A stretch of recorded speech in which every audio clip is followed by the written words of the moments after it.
Hi, I'm Renee Michaels, host of the Actress with a Service Dog podcast, and this is a Service Dog Snippet. All right, before I jump in, I want to say that I realize it has been quite a while since I've done an Actress with a Service Dog podcast episode.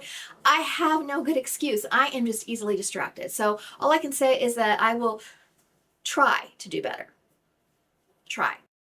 Anyway, so to kick off this short series, I thought it would be a good idea to go back to basics, so to speak, and talk about what seems to be obvious, but a lot of people still don't know or understand. And I'm going to answer the questions: what is a service dog, and who is qualified to have one? Now, the Americans with Disabilities Act, or ADA, which is the federal law that governs and protects the rights of people in the disabled community, including service animal handlers, defines service animals as dogs and, in some cases, miniature horses that are individually trained to do work or perform tasks for people with disabilities.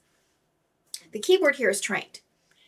A service animal is task trained to mitigate their handler's disability. They have to be trained for that purpose. So based on that definition, emotional support animals, or ESAs, do not qualify, nor are they protected under the ADA, which means they are not granted the same rights as service animals, including the right to enter non-pet friendly public spaces like grocery stores, retail stores, etc. Now, I will be doing another episode of the Service Dog Snippet on the topic of ESAs, so be sure to stay tuned for that. Okay, so who is qualified to have a service animal? Well, in short, someone with a disability. Now, once again, the ADA answers the question and defines a person with a disability as someone who has a physical or mental impairment that substantially limits one or more major life activities, has a history or record of such impairment, or is perceived by others as having such impairment. Now, does that mean that anyone with a disability should have a service animal?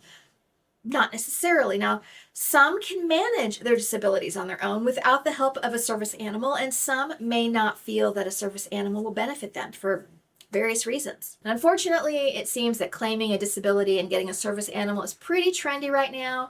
So it is always helpful and beneficial to talk to your healthcare provider about if and how a service animal might be of benefit to you before making the decision to get one, because I promise, it is not easy having one, and sometimes, depending on the disability, having one can make things harder. Well, that's it for this Service Dog Snippet. I hope it was helpful to you. If so, please give it a like, share, thumbs up, or whatever you do, depending on the platform you're watching this. And if you want more information about service animals or anything that I've talked about here, there are some links in the description below. And if you have questions, please feel free to post them in the comment section, and I will do my best to respond. I will see you on the next Service Dog Snippet. I'm an actress with a service dog.